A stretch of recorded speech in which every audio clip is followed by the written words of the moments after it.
আওয়ামী লীগ সারা পৃথিবীতে বিচার বিভাগে একটা বিচার বিভাগের মধ্যে বাংলাদেশে বিচার বিভাগ কলঙ্ক লেপন করেছে। সাবেক প্রধান বিচারপতি এস.কে. সিনহা শুধু সরকারের কথা রাখেন নাই, রায় পরিবর্তন করেন নাই, তাকে আইনমন্ত্রী, আইন মন্ত্রণালয় এবং সরকারের গোয়েন্দা সংস্থা তাকে ক্যান্সার রোগী বানিয়েছে, দেশকে বাধ্য করেছে চলে যাওয়ার জন্য। অসাংবিধানিক ভাবে দেশের বাইরে থাইল্যান্ডের রাস্তায় পদত্যাগ করেছে, এমবিসি পদত্যাগ করেছে। দেখেন আজকে সে রিফিউজি। তারপর থেকে বিচার বিভাগে আত্মগোপন চলছে। কোন বিচারক যারা ভালো, ন্যায়পরায়ণ, সৎ, তারা কোনো কাজ করতে পারেনি। এস.কে. সিনহা আত্মগোপন এবং সেই ষড়যন্ত্রের সঙ্গে কারা কারা জড়িত ছিল তাদের গ্রেপ্তার করতে হবে, সেই সব তাদেরকে বিচার করতে আওতায় আনতে হবে। এই কলঙ্ক পৃথিবীতে কলঙ্ক তিলক দিয়ে গেছে বাংলাদেশের জুডিশিয়ারি। আগের সরকার, শেখ হাসিনার সরকার। এটা কোনোভাবে মার্জনীয় নয়। দেশের গণতন্ত্র, আইনের শাসন, মানবাধিকার সবকিছু কিন্তু বিচার বিভাগ নির্ভর করে।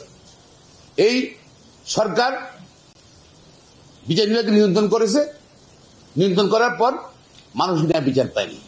অনেক মিথ্যা হামলায় অনেকের ফাঁসি হয়েছে, মিথ্যা হামলায় সাজা দিয়ে দিচ্ছে। সেটা কিন্তু সব জায়গায় কিন্তু বল রেখেছে। কারণ কি? ভয়। আবার কি সবাই এস.কে. সিনহার মতো হয় কিনা। বিচারক মোতার হোসেন খালাদ দিয়েছে একজন রাজনৈতিক নেতাকে, তারেক রহমানকে। তাকে পরে গ্রেপ্তার করতে যায় পুলিশও দুদক। এই দুদক তারা নাকি দেশের দুর্নীতি দমন করছে। তো সে দেশে পালিয়ে সেও রিফিউজি।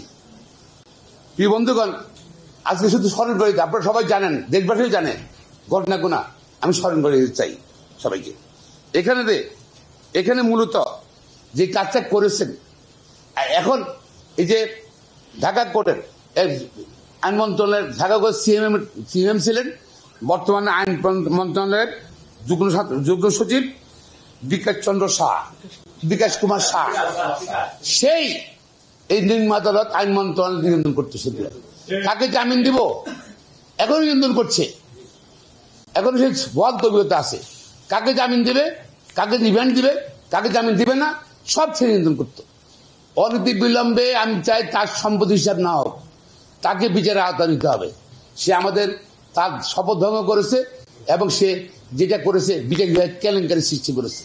তার সঙ্গে সহযোগী মাহবুর রহমান জেলা দল, তারা কারা আছে, দুলালদম মুঘল যে কালপিট দুলালদম মারা গেল, সচিব মারা গেছে, আইন সচিব ছিল, শুধু মারা গেল। যাই হোক, এদের বিরুদ্ধে আইনগত ব্যবস্থা করতে আমি মনে করি।